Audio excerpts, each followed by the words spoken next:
This is the GYH or GYH Toys 8801 Commander, a knockout version of the Studio Series 05 Optimus Prime from Transformers Revenge of the Fallen. This mold surprised me. When I saw this mold for the first time, I thought that it looked horrendous. The chest is too far apart, there's a hinge on the window tits, the wheel well is present, the colors are too dark. All in all, I just thought that the SS-32/44 mold is superior. But after handling this a little bit, I'm shocked to say that it's a lot more fun to handle than SS-32. Ooh, heresy. It's not without its issues though. It's missing so many paint apps, smokestacks are a bit big, left tips are a bit loose, although it's not that big of a deal, and the swords can't fit through the knuckles because for some reason they sticking out the base of it. Maybe it's for durability reasons, but either way, it's a stupid design because I quite like the sword design over by TW1022. I have very little to say about this, simply because there weren't any flaws apart from the aforementioned QC issues. But that's more of a KO thing rather than a Hasbro production issue. So, what about the posability? So the posability is the same as you would expect if you own the SS-32/44 mold. So it's almost the same. So you got a ball joint on the head, which is a bit limited compared to SS-32/44. You can look up about that far, and you can look down about that far. And if you're trying to turn it to left to right, it kind of gets like the chin itself. It gets hit by these top side over here.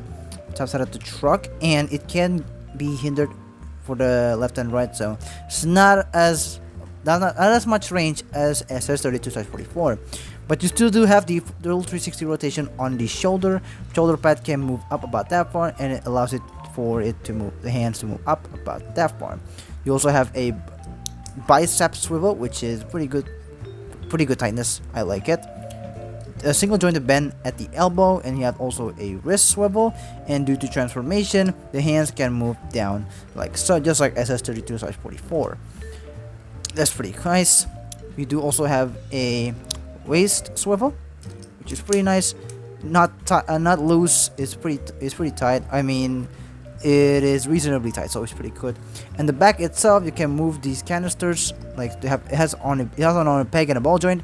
So it has to swivel and stuff like that, but you can also fold it in like so, which is my preferred way. So it's actually much more cleaner, so it looks cleaner, but it does jut out to the back. But it's my preferred way to do it.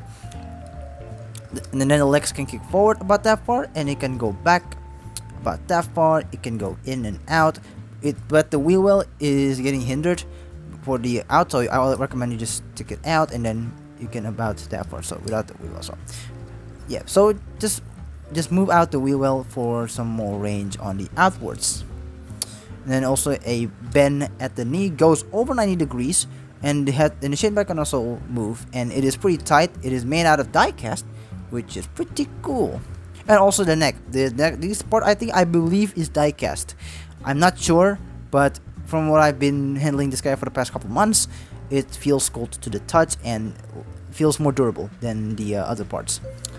Yeah, and then you have single jointed bend over 90 degrees, which is pretty cool. And then feet can move up, up about that far. It can go down way far, just like so.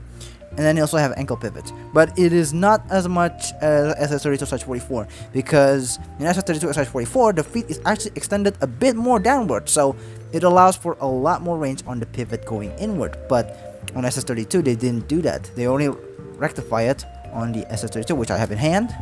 As you can see, it is a lot more range on the inwards because it is extended. As you can see, it has a lot more space between this part and the feet. So when you compare set, it is significantly more. So yeah, the SS-05 doesn't have that. I haven't realized the issue yet, but overall, I think the figure itself is a pretty solid figure. Nice posability, nice articulation range, and everything like that.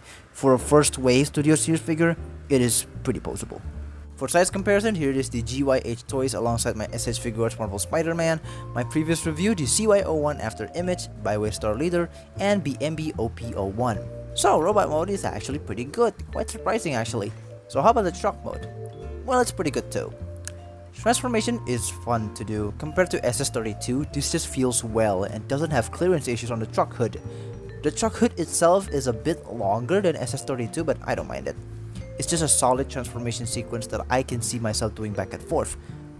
Truck mode is baller. I still wish the color was a bit brighter, but it still looks cool. It still has that evasion mode prime feat, but it was 2018 and I can understand Hasbro would reuse the transformation scheme. Again, I really don't have much else to say honestly. It's a solid truck mode that doesn't fall apart easily. If I have to criticize one thing, it will be the top part of this. It's where the head is and it doesn't line up properly, and that's probably a KO thing rather than a Hasbro thing. So, is the figure good? Honestly, yeah. I believe it's around $10 or so, and at that price you're getting a decent KO.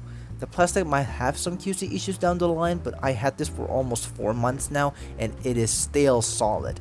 I'd recommend it if you want to get the SS-05 swords, or if you just prefer the look over SS-32. That's gonna be my review of the GYH Toys Commander Not SS-05 Optimus Prime. I hope you enjoyed it and find this review useful, and I'll see you guys next time.